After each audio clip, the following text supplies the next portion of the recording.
There's a lot of exuberance in the tech sector, a lot of it, of course, coming from that SpaceX IPO as well. Bloomberg's been told that the company has attracted demand for more than 4 times the available shares.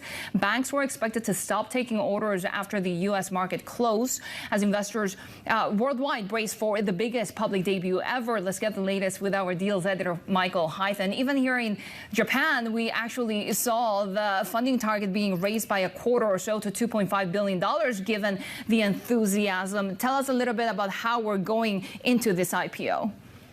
Yes, the enthusiasm is there. There are a lot of buyers in Japan.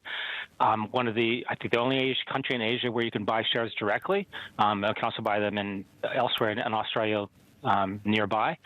But there's demand. That's the retail portion, which is 30%.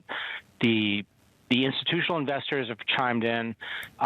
We've reported earlier today that the Public Investment Fund in Saudi Arabia, the Qatari funds, et cetera, are also buying 1 to 5 billion share blocks are put in to buy them.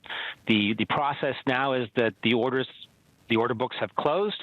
It goes on to essentially the allocation of shares tomorrow and the official pricing of the IPO. Because it's that set price at $135 a share, a lot of the drama that normally goes with this stage is removed. There's none of this, will it price at the bottom of the range or the top of the range? It's going to be $135, it appears. And will be the announcement tomorrow, presumably. And then the shares start trading on Friday, and then we're going to see what happens.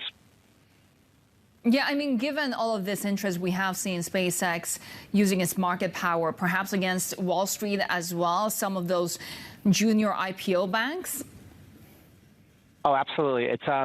There are 23 banks on the IPO, only 5 on the top line. And what's happened is, especially for the retail portion, some of those co-managers, as they're called, are the ones selling the shares to the retail investors, the individuals, instead of the large funds.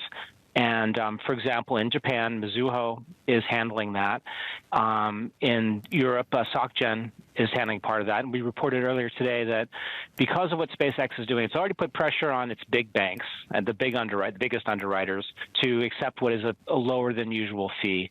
And on those co-managers, they feel like they're doing a lot more of the work because it takes a lot more work to sell to how many million retail investors than to a few big institutions, and they're putting in a lot of effort. They're getting paid proportionally less, and also they don't get the bragging rights to go with it because they're co-managers.